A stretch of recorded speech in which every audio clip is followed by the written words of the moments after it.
Hello friends, मैं नीता भास्कर आप सभी लोग अपने यूट्यूब चैनल पर स्वागत करती हूँ और आशा करती हूँ कि आप सभी लोग अच्छे होंगे और अच्छी तरीके से अपनी तैयारी में लगे होंगे। और हिस्ट्री का एक प्रैक्टिस सेट है जो मैंने फर्स्ट पार्ट डाल दिया था। प्रैक्टिस सेट जो है 13 है, ठीक है 13। और इसमें मैंने 65 क्वेश्चन कंप्लीट करा दिए थे। आज हम 66 क्वेश्चन से करेंगे।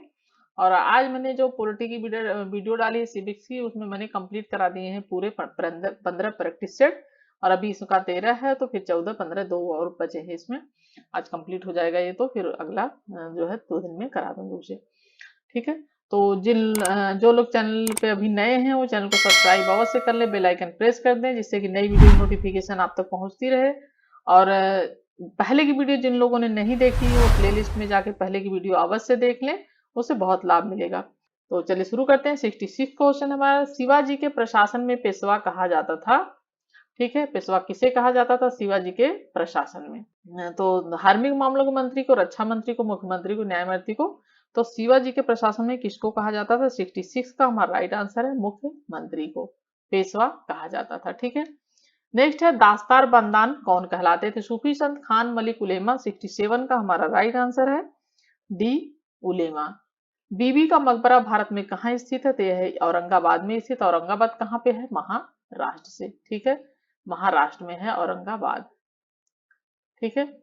और ये औरंगाबाद में है बीबी का मकबरा। और बीबी जो है किसकी पत्नी थी? ये जो है थी उसकी औरंगजेब की जो है पत्नी थी। वो जो है उनकी पत्नी थी औरंगजेब की, और उनका मकबरा है वहां पे औरंगाबाद में, ठीक है। और 69 क्वेश्चन हमारा। 69 क्वेश्चन निम्नलिखित को क्रमानुसार व्यवस्थित कीजिए। तुगलक, सैयद, लोदी, इलवरी, तुर्क, खिलजी। तो 69 का हमारा राइट आंसर है जो है डी, ठीक है। ऐसे होगा व्यवस्थित। 4 इलवरी, फिर 5 खिलजी, फिर है तुगलक, फिर है जो है सैयद, उसके बाद लोदी वंश, ठीक है। गीता का फारसी में अनुवाद किसने करवाया था? ठीक है, किसने करवाया था गीता का फारसी में अनुवाद? यह करवाया था फारसी में अनुवाद गीता का ये दारा शिकोह ने, ठीक है, अनुवाद करवाया था।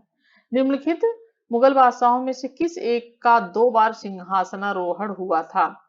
तो ये हुआ था औरंगजेब का 2 बार सिंहासनारोहण, ठीक है। नेक्स्ट क्वेश्चन, अब पहले भी मैंने क्वेश्चन सब कुछ क्वेश्चन इसमें से ऐसे हैं जो मैं पहले भी करा चुकी हूँ, जो मैं घटना चक्र क्वेश्चन डाल रही थी। तो जो डिटेल देखना चाहते हैं तो उसमें अवश्य जाएं प्लेलिस्ट में, ठीक है। और 72 क्वेश्चन है। 1306 ईस्वी सन के बाद अलाउद्दीन खिलजी के समय में दिल्ली के सुल्तान तथा मंगोलों के बीच सीमा क्या थी? तो 72 का हमारा राइट आंसर है जो है सी, ठीक है, सिंधु। क्या सीमा थी? सिंधु नदी। चलिए नेक्स्ट क्वेश्चन है।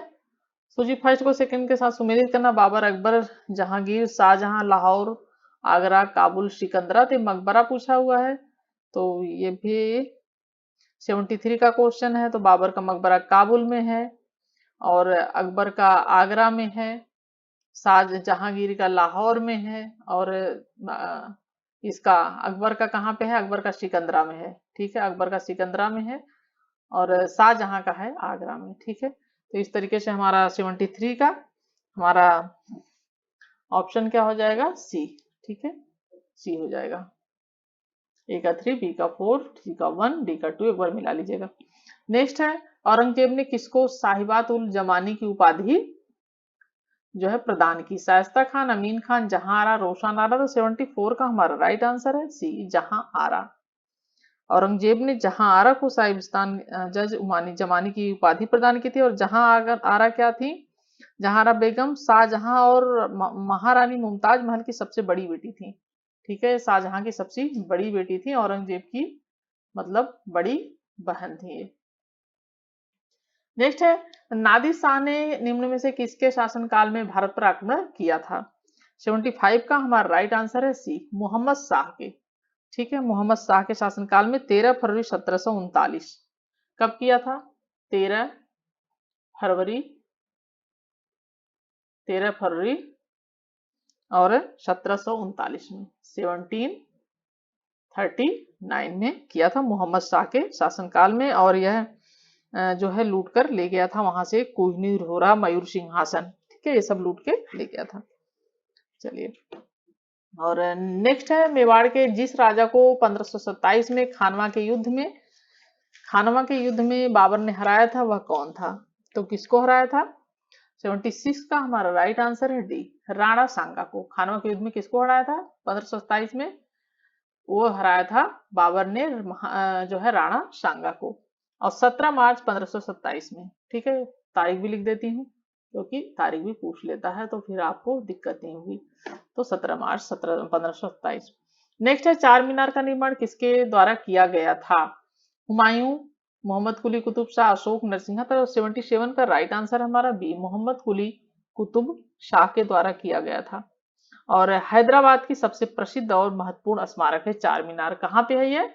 हैदराबाद में, ठीक है, हैदराबाद में है ये भी आपको याद रखना है चार मीनार। चलिए, नेक्स्ट है किस युग को भारतीय इतिहास में क्लासिकल युग कहा जाता है? 78 का हमारा राइट आंसर है सी, गुप्त युग को क्लासिकल युग कहा जाता है। निम्नलिखित में से किस स्थान के खंडहर विजयनगर की प्राचीन राजधानी का प्रतिनिधित्व करते हैं? अहमदनगर, बीजापुर, गोलकुंडा, हम्पी। तो 79 का हमारा राइट आंसर है हम्पी। ये क्वेश्चन मैं पहले भी करा चुकी हूँ तो आपको याद होगा। विजयनगर की प्राचीन जो है राजधानी हम्पी, और कहाँ पे है? ये कर्नाटक में, ठीक है, कर्नाटक। और नेक्स्ट क्वेश्चन है निम्न में से किसने सोमनाथ मंदिर पर आक्रमण किया था? गजनी, मोहम्मद गौरी, महमूद गजनी भी है, मोहम्मद गौरी, इन दोनों में से कौन किया था? एक तो इसमें इसको तो विद्यांत है ही नहीं है, तो 80 क्वेश्चन का हमारा राइट आंसर है ये, महमूद गजनी ने, ठीक है। महमूद गजनी ने 1025 ईस्वी में आक्रमण किया था। कब किया था? 1025 ईस्वी में किया था सोमनाथ मंदिर पर आक्रमण। और कहाँ पे है सोमनाथ मंदिर? ये था गुजरात में है, ठीक। निम्नलिखित में से किस अधिनियम के अंतर्गत भारतीय मिशन परिषद को बजट पर बहस करने की शक्ति प्राप्त हुई? 81 का हमारा राइट आंसर है बी, भारतीय परिषद अधिनियम 1892, ठीक है। नेक्स्ट है निम्नलिखित बंगाल के गवर्नर जनरल में से कौन एक तृतीय आंग्ल मैसूर युद्ध से संबद्ध था? Warren Hasting, Lord Cornwallis, sir John Shore, Lord William Bentinck. तो हमारा 82 का हमारा राइट आंसर है बी, ठीक है, लॉर्ड कॉर्नवालिस, ठीक है। 82 का हमारा राइट आंसर है बी, लॉर्ड कॉर्नवालिस। तो श्रीरंगपट्टनम की संधि हुई थी इसमें, और आंग्ल मैसूर युद्ध हुआ था तृतीय वाला, ठीक है। और कॉर्नवालिस तथा मैसूर से टीपू सुल्तान शामिल थे, ठीक है, टीपू सुल्तान और कॉर्नवालिस में, टीपू सुल्तान और कॉर्नवालिस हुई थी, ठीक है। और 90 92 1790 92 के बीच। चलिए, नेक्स्ट है सबसे अधिक निर्णायक युद्ध जिसने अंग्रेजों के भारत के प्रभुत्व को स्थापित किया था, किसने, कौन सा युद्ध था वो सबसे निर्णायक? तो ये था बक्सर का युद्ध, ठीक है। बक्सर के 1764 में हुआ था। कब हुआ था? 1764 में। और पहले हुआ था 1757 में प्लासी का युद्ध, ठीक है, प्लासी का युद्ध 1757 में, उसका बाद 1764 में यह युद्ध निर्णायक हुआ था, 1764 वाला जो हुआ था, ठीक है। और 1760 में हुआ था वांडी वास का युद्ध, ये भी पूछता है 1760।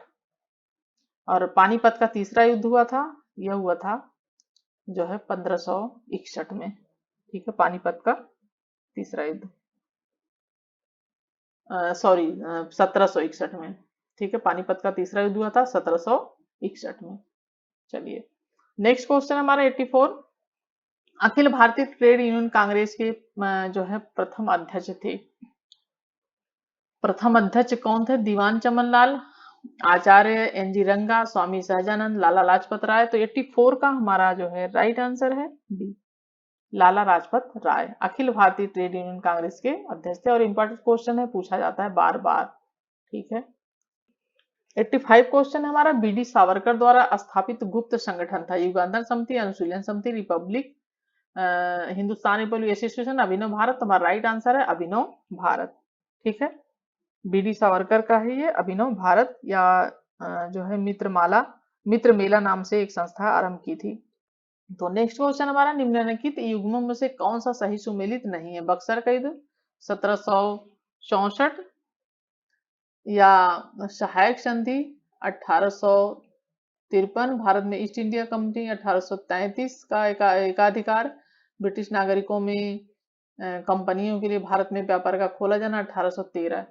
थोड़ा सा इसमें क्वेश्चन क्लियर मतलब सन जो है वो क्लियर नहीं हो रहे हैं, तो मैं थोड़ा सा एक बार लिख देती हूँ। जो है 86 क्वेश्चन है ये, और 86 क्वेश्चन के ये है 17 बक्सर के युद्ध दिया है 1764 में, और 1863 है सहायक संधि, 1863 है सहायक संधि, और भारत में ईस्ट इंडिया कंपनी का एकाधिकार 1833 है। ये तो दिख रहा है थोड़ा 1833, और ब्रिटिश नागरिकों एवं कंपनियों के लिए भारत में व्यापार का खोला जाना ये है 1813। ठीक है, 1813। तो हमारा 86 का हमारा जो राइट आंसर हो जाएगा फ्रेंड्स, वो हो जाएगा 86 का बी। ठीक है, ये सही है बी। 1833 में ईस्ट इंडिया कंपनी का एकाधिकार। ठीक है, ये हमारा राइट आंसर है सी। और नेक्स्ट क्वेश्चन हमारा, निम्नलिखित में से किसने नील की खेती के संबंध में संचारण में चंपारण में महात्मा गांधी को आमंत्रित किया था? ठीक है, जेबी कृपलानी, राजेंद्र प्रसाद, राजकुमार शुक्ला, मोतीलाल नेहरू। 37 का हमारा राइट आंसर है सी, राजकुमार शुक्ला। नेक्स्ट है, भारत की स्वतंत्रता की पहली लड़ाई 1857 प्रारंभ हुई थी कलकत्ता से, दिल्ली से, झांसी से, मेरठ से। 38 का राइट आंसर है मेरठ से शुरू हुई थी 10 मई 1857। कब? 10 मई 1857 में शुरू हुई थी। ठीक है, कहां से हुई थी? मेरठ से। नेक्स्ट क्वेश्चन, निम्नलिखित में से कौन सही सुमेलित नहीं है? Motilal Nehru Nehru report, M K Gandhi Champaran आंदोलन, S C Bose forward bloc, M N Jinnah Khilafat आंदोलन। 89 का हमारा राइट आंसर है D, M N Jinnah Khilafat आंदोलन। ये जो है सही नहीं है, शौकत अली मोहम्मद अली, और अबुल कलाम आजाद, हकीम अजमल खान, हजरत मोहानी तथा डॉक्टर अंसारी शामिल थे इसमें। तो कई लोग शामिल थे इसमें, और ये जिन्ना नहीं थे इसमें। चलिए, निम्नलिखित में से कौन काशी विद्यापीठ का संस्थापक है? पंडित मदन मोहन मालवीय। 90 क्वेश्चन का हमारा राइट आंसर है सी, बाबू शिव प्रसाद गुप्त। ठीक है, काशी विद्यापीठ के संस्थापक बाबू शिव प्रसाद गुप्त हैं, और 10 फरवरी 1921 को असहयोग आंदोलन के दौरान बाबू शिव प्रसाद गुप्त भगवान दास ने मिलकर बनारस में काशी विद्यापीठ की स्थापना की थी। ठीक है, और 1995 में इसका नाम बदलकर महात्मा गांधी विद्यापीठ कर दिया गया, 10 फरवरी 1921 को। ठीक है, कब? 10 फरवरी 1921। ठीक है, 1921 बाबू शिव प्रसाद गुप्त के द्वारा, और अब इसका नाम क्या है? गांधी विद्यापीठ। चलिए, महात्मा गांधी विद्यापीठ हो गया। नेक्स्ट क्वेश्चन है, निम्नलिखित में से किसने स्वयं के हिंदुस्तान का तोता कहा है? तो अमीर खुसरो है ये, जिसको जो है हिंदुस्तान का तोता कहा गया है। ठीक है, और इसका पूरा नाम है अबुल हसन यामुद्दीन खुसरो। ठीक है, जिसे अमीर खुसरो के नाम से जाना जाता है। नेक्स्ट क्वेश्चन है, निम्नलिखित में से कौन एक सही सुमेलित है? लॉर्ड एलनबरो अवध का विलीनीकरण, लॉर्ड डलहौजी सिंध का विलीनीकरण, लॉर्ड वेलेजली चतुर्थ आंग्ल मैसूरी सरजांसो तिथि। तो ये कौन सा सही सुमेलित है, ये पूछा है। 92 का हमारा राइट आंसर है सी। ठीक है, सी हमारा राइट आंसर है, लॉर्ड वेलेजली चतुर्थ आंग्ल मैसूर युद्ध, ये सही सुमेलित है। लॉर्ड वेलनबर जो है ये सिंध का विलीनीकरण किया है, और लॉर्ड डलहौजी अवध का विलीनीकरण इसने किया हुआ है। ठीक है, कुशासन के आधार पर जो किया था इसने विलीन। और सरजन शोर जो है, इनका क्या है? सरजन शोर का सरजासो तिथि आंग्ल मराठा युद्ध। ठीक है, तो सरजान शोर का कौन सा है? लॉर्ड एल्बनर का तो सिंध का हो गया, और इनका हो गया इसमें, तो इसमें सरजांसुर का नहीं है। ठीक है, चलिए नेक्स्ट है, लोक सेवाओं की परीक्षा इंग्लैंड तथा भारत में एक साथ करने की संस्तुति निम्न में से किसके द्वारा की गई थी?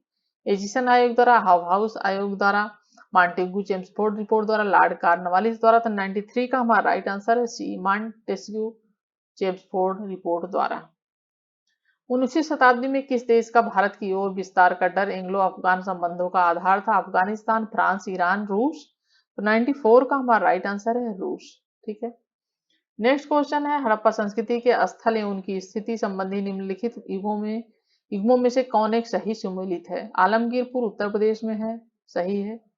बनावली हरियाणा, सही सुमेलित नहीं है पूछा है। ठीक है, ये थोड़ा सा ध्यान देना चाहिए ना। तो आलमगीरपुर उत्तर प्रदेश में है, बनावली हरियाणा में है, ये भी सही है। दायमाबाद महाराष्ट्र में है, राखीगढ़ी राजस्थान में नहीं है, तो ये सुमेलित नहीं है। हमारा 95 का हमारा जो राइट आंसर है वो है डी। राखी गढ़ी कहाँ पे है? राखी गढ़ी भी हरियाणा में है। ठीक है, ये भी हरियाणा में ही है राखी गढ़ी भी। ठीक है, इसलिए सुमेलित नहीं है।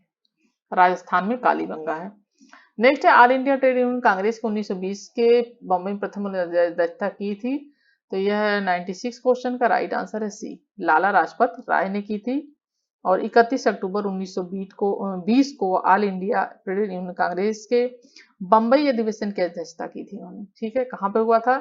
31 अक्टूबर 31 अक्टूबर 1920 को बंबई में। ठीक है, बंबई में हुआ था, जिसकी अध्यक्षता की थी लाला लाजपत राय ने। नेक्स्ट क्वेश्चन है, किसने ईस्ट इंडिया कंपनी के बारे में यह टिप्पणी की थी कि कंपनी एक असंगति है, परंतु वह उस व्यवस्था का भाग है जहां सब कुछ ही असंगत है? Warren Hasting, GB Macaulay, Lord Clive, Henry Dundas. तो 97 का हमारा राइट आंसर है बी, जीबी मैकाले। निम्नलिखित में से कौन सा एक युद्ध में सुमेलित नहीं? हेक्टर मुंडो बक्सर के युद्ध, लॉर्ड हेस्टिंग आंग्ल नेपाल युद्ध। तो हमारा 98 का, ये तो दोनों सही हैं, सही दे रखा है जोड़ा। लॉर्ड वेलेजली, चतुर्थ आंग्ल मैसूर युद्ध। और अगला है लॉर्ड कॉर्नवालिस, स्थिति आंग्ल मराठा युद्ध। तो हमारा 98 क्वेश्चन का हमारा जो राइट आंसर है वो है डी। ठीक है, ये जो है सुमेलित नहीं है, और बाकी तीनों सुमेलित हैं। तृतीय वाला जो आंग्ल मराठा युद्ध हुआ था वो 1817 ईस्वी से 1818 ईस्वी तक लड़ा गया था, और यह युद्ध अंतिम रूप से लॉर्ड हेस्टिंग जब भारत में गवर्नर जनरल बना था उस समय लड़ा गया था। ठीक है, तो यह कब था तृतीय वाला? लॉर्ड हेस्टिंग के साथ काल का, लॉर्ड हेस्टिंग। ठीक है, और ये सही नहीं इसलिए। चलिए नेक्स्ट है, अखिल भारतीय किसान सभा के संस्थापक अध्यक्ष थे? 99 का हमारा राइट आंसर है बी, स्वामी सहजानंद सरस्वती। ये भी काफी इंपॉर्टेंट क्वेश्चन है और पूछ लेता है बार बार, तो थोड़ा सा आपको याद रखना है, रिपीट होता रहता है क्वेश्चन, एग्जाम में आता रहता है। नेक्स्ट है, निम्नलिखित में से कौन कलकत्ता का संस्थापक था? तो ये थे जॉब चारनाक। ठीक है, ये थे कलकत्ता के संस्थापक। 100 क्वेश्चन है, और 1698 ईस्वी में इन्होंने इसकी स्थापना की थी। नेक्स्ट है, सूची फर्स्ट को सूची सेकंड से सुमेल कीजिए और नीचे दे कूट से उत्तर चुनना। आंदोलन आदि और व्यक्ति जो जाने जाते हैं, तो होम रूल आंदोलन, बारदोली सत्याग्रह, असहयोग आंदोलन, स्वराज पार्टी। व्यक्ति जाने, M K Gandhi, C R दास, वल्लभ भाई पटेल, एनी बेसेंट। ठीक है, एनी बेसेंट किससे संबंधित थी? होम रूल आंदोलन से संबंधित थी। बारदोली से कौन संबंधित था? बारदोली से संबंधित थे वल्लभ भाई पटेल, और एनी बेसेंट थी होम रूल से। सी आर दास किससे संबंधित? स्वराज पार्टी से। एम के गांधी असहयोग आंदोलन। तो इस तरीके से 101 का जब हम आंसर मिलाएंगे तो हमारा राइट आंसर क्या हो जाएगा? ए का 4, बी का 3, सी का 1, डी का 2। तो हमारा हो जाएगा बी ऑप्शन सही। ठीक है, 102 क्वेश्चन है, लाल किले में चले मुकदमे में आजाद हिंद फौज के अधिकारियों के पक्ष से निम्नलिखित में से किसने वकालत की थी? सी आर दास ने, मोतीलाल नेहरू, एम जे जिन्ना, या जो है टी बी सप्रू ने। तो 102 का हमारा राइट आंसर है डी, टी बी सप्रू, यानी तेज बहादुर इनका पूरा नाम है, तेज बहादुर शप्रू, ठीक है, तेज बहादुर शप्रू, ठीक है, ये है। 103 क्वेश्चन है, निम्नलिखित में से किस आंदोलन से गांधी जी संबंधित नहीं है, ठीक है, व्यक्तिगत खिलाफत आंदोलन, व्यक्तिगत सत्याग्रह आंदोलन, भारत छोड़ो आंदोलन, स्वदेशी आंदोलन। तो 103 का हमारा राइट आंसर है डी, ठीक है, स्वदेशी आंदोलन से सम्मिलित जो है ये संबंधित नहीं है। बाकी खिलाफत आंदोलन को भी इन्होंने जो है दिया था अपना समर्थन, और व्यक्ति के आंदोलन, भारत छोड़ो आंदोलन इनसे तो संबंधित है ही है, ठीक है। और खिलाफत आंदोलन 23 नवंबर 1919 को दिल्ली में अखिल भारतीय खिलाफत कमेटी का अधिवेशन हुआ था और गांधी जी इसके अध्यक्ष चुने गए थे। कब हुआ था? 23 नवंबर 23 नवंबर और 1919, ठीक है, 1919। और गांधी जी इस खिलाफत कमेटी में जो अध्यक्ष चुने गए थे गांधी जी। चलिए नेक्स्ट क्वेश्चन है, निम्नलिखित में से काकोरी षड्यंत्र कांड का वह एक मात्र कौन क्रांतिकारी था जो पुलिस की गिरफ्तारी से बच निकला था? तो कौन था? चंद्रशेखर आजाद, सचिन सान्याल, रोशनलाल और रोशनलाल जोगेंद्र चंद्र चटर्जी। तो 104 का हमारा राइट आंसर है, ये बच गए थे चंद्रशेखर आजाद, ठीक है, जिसे इलाहाबाद में जाके फिर उन्हें जो है अपने आप इन्होंने अपने आप को गोली मार दी थी लास्ट वाली, पुलिस गिरफ्तारी से बच निकले थे यहाँ से। तो चलिए 105 क्वेश्चन है, सांप्रदायिक अधिनिर्णय की घोषणा के पश्चात निम्नलिखित में से किसे संपादित किया गया? लखनऊ समझौता, कराची, लाहौर, पूना समझौता। तो 105 का हमारा राइट आंसर है डी, पूना समझौता, ठीक है, पूना समझौता किया गया था। उसमें सांप्रदायिक अधिनिर्णय घोषणा के पश्चात निम्नलिखित से संपादित किया गया था पूना समझौता। नेक्स्ट क्वेश्चन है, भारतीय राष्ट्रीय कांग्रेस ने अपने किस अधिवेशन में भारत सरकार अधिनियम 1935 को अस्वीकार किया था? 106 का हमारा राइट आंसर है लखनऊ अधिवेशन 1936 में, ठीक है, लखनऊ अधिवेशन 1936। भारत सरकार जो है 1935 में का आधार साइमन कमीशन की 1930 की रिपोर्ट थी और 4 अगस्त 1935 को भारत कि नई सरकार के कानून को रायल की अनुमति मिल गई थी और इस अधिनियम के सभी वर्गों के द्वारा इसकी आलोचना भी हुई थी और 1936 में जवाहरलाल नेहरू की अध्यक्षता में अस्वीकार कर लिया गया था और लखनऊ में हुआ था अधिवेशन, ठीक है। 107 क्वेश्चन हमारा, स्वामीनाथन टैगोर द्वारा स्थापित दल का क्या नाम था? तो हमारा राइट आंसर है बी, क्रांतिकारी साम्यवादी दल। नेक्स्ट क्वेश्चन है, निम्नलिखित में से किस आंदोलन के साथ अरुणा आसापल्ली जुड़ी थी? तो जुड़ी थी भारत छोड़ो आंदोलन के साथ, ठीक है, क्वेश्चन रिपीट हो गया है तो इसलिए इसके बारे में ज्यादा बात करना सही नहीं है। नेक्स्ट क्वेश्चन है 109, निम्नलिखित में से कौन भारतीय राष्ट्रीय कांग्रेस के अध्यक्ष कभी नहीं चुना जा सका? तो कौन नहीं चुना जा सका? 109 का हमारा राइट आंसर है डी, ठीक है, बाल गंगाधर तिलक नहीं चुने जा सके थे कभी भी, ठीक है। और नेक्स्ट क्वेश्चन हमारा, निम्नलिखित संस्थाओं में से कौन असहयोग आंदोलन 1920-22 के दौरान स्थापित की गई? काशी विद्यापीठ, गुजरात विद्या, जामिया मिलिया, काशी हिंदू विश्वविद्यालय और 1 2 2 था 3 इस तरीके से। तो 110 का हमारा जो है राइट आंसर वो है सी, केवल 1 2 3, काशी विद्यापीठ, गुजरात विद्यापीठ और जामिया मिलिया, ठीक है। और 110 क्वेश्चन है हमारा ये। चलिए आगे चलते हैं और 111 क्वेश्चन, निम्नलिखित में से कौन अंतरिम सरकार का सदस्य नहीं था? तो 111 का हमारा राइट आंसर है डी, बी आर अम्बेडकर नहीं थे, ठीक है, अंतरिम जो है सरकार के सदस्य। और 2 सितंबर 1946 को कैबिनेट मिशन योजना के अंतर्गत पंडित जवाहरलाल नेहरू के नेतृत्व में 14 सदस्यीय अंतरिम सरकार का गठन हुआ था, ठीक है, किसके अंतर्गत? जेएल नेहरू के उसमें, लेकिन इसमें बी आर अम्बेडकर नहीं थे। नीचे दी गई घटनाओं का सही कालानुक्रम कूट से ज्ञात करें। सविनय में व्यक्तिक सत्याग्रह, क्रिप्स में भारत छोड़ो आंदोलन। तो 112 का हमारा जो क्रम होगा वो क्रम हो जाएगा हमारा 112 का बी, ठीक है, 1 वैयक्तिक सविनय अवज्ञा आंदोलन, सत्याग्रह, फिर क्रिप्स मिशन, फिर लास्ट में भारत छोड़ो आंदोलन। ठीक है, सविनय अवज्ञा आंदोलन 12 मार्च 1930, 12 मार्च 1930, और वैयक्तिक सत्याग्रह अक्टूबर 1940। ठीक है, अक्टूबर 1940, 1940। और क्रिप्स मिशन ये कब आया था? क्रिप्स मिशन मार्च 1942, मार्च 1942। और भारत छोड़ो आंदोलन 1942 में, अगस्त 1942 में, अगस्त 1942। ठीक है, तो इस तरीके से है।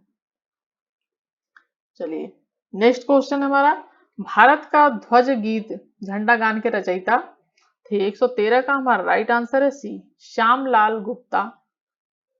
ठीक है, ये थे 113 का राइट आंसर हमारा क्या है? सी है, झंडा के रचयिता थे ध्वज गीत। नेक्स्ट है, स्वतंत्रता के पूर्व उपनिवेश जो पुर्तगाली आधिपत्य और नियंत्रण में रहे, दादर तथा नगर हवेली, पांडिचेरी, लक्षद्वीप, दमन और दीव। 114 का हमारा राइट आंसर है सी, 1 तथा 4, दादरा नगर हवेली तथा दमन और दीव। नेक्स्ट क्वेश्चन है, अतिवादियों तथा उदारवादियों के पुनर्मिलन की प्रक्रिया में प्रमुख शिल्पी निम्न में से कौन था? एनी बेसेंट, एम एन जिन्ना, मैडम कामा, फिरोज शाह मेहता। 115 का हमारा राइट आंसर है एनी बेसेंट। ठीक है, प्रमुख निम्न में से थी एनी बेसेंट, और तिलक भी थे इसमें, बाल गंगाधर तिलक भी, जिसकी वजह से मिलन हो पाया था अतिवादियों और उदारवादियों में, और जो है गर्म दल के लोग और नरम दल के लोग। नेक्स्ट है, आजाद हिंद फौज दिवस किस तिथि को मनाया गया? 116 का हमारा राइट आंसर है 12 नवंबर 1945 को आजाद हिंद फौज दिवस मनाया गया। ठीक है, और महात्मा गांधी ने अपना पहला जनभाषण कहाँ दिया था? 117 का क्वेश्चन है, और हमारा 117 का राइट आंसर है वाराणसी में। महात्मा गांधी ने अपना भारत में सबसे पहला जनभाषण फरवरी 1916 में बनारस हिंदू विश्वविद्यालय के उद्घाटन समारोह में दिया था। जो बनारस में हिंदू विश्वविद्यालय है उसमें दिया था 1916 में। ठीक है, 1916 में दिया था वाराणसी में, काशी विश्वविद्यालय। नेक्स्ट है, निम्नलिखित में से कौन गदर पार्टी का पहला सभापति था? तो गदर पार्टी का पहला सभापति कौन था? ये कौन थे? ये थे, ये 118 का हमारा राइट आंसर है जो है ए। ठीक है, ऑप्शन लाला हरदयाल। ठीक है, और नेक्स्ट क्वेश्चन हमारा 119 क्वेश्चन, काकोरी केस के अभियुक्तों के बचाव हेतु किसकी अध्यक्षता में एक समिति का गठन हुआ था? आचार्य नरेंद्र, गोविंद बल्लभ पंत, चंद्रभानु गुप्त, मोतीलाल नेहरू। 119 का हमारा राइट आंसर है गोविंद बल्लभ पंत। ठीक है, नेक्स्ट क्वेश्चन है, और काकोरी कांड कब हुआ था ये भी जरा सब बता दूं। 9 अगस्त 1925 को रेलगाड़ी में सहारनपुर से लखनऊ की ओर जा रहा था, जिससे काकोरी नामक स्थान पर लूट लिया गया था। 9 अगस्त 1925। ठीक है, 1925 की बात है। नेक्स्ट है, 1932 के पुनः समझौते के साथ किसका सीधा संबंध था? तो 120 का हमारा राइट आंसर है डी, भारतीय दलित वर्ग। ठीक है, नेक्स्ट है, भारतीय राष्ट्रीय कांग्रेस ने पूर्ण स्वतंत्रता प्राप्ति का लक्ष्य किस वर्ष में घोषित किया? तो 121 का हमारा राइट आंसर है 1929 में जो है घोषित किया, लाहौर अधिवेशन में। ठीक है, जिसके अध्यक्ष थे पंडित जवाहरलाल नेहरू।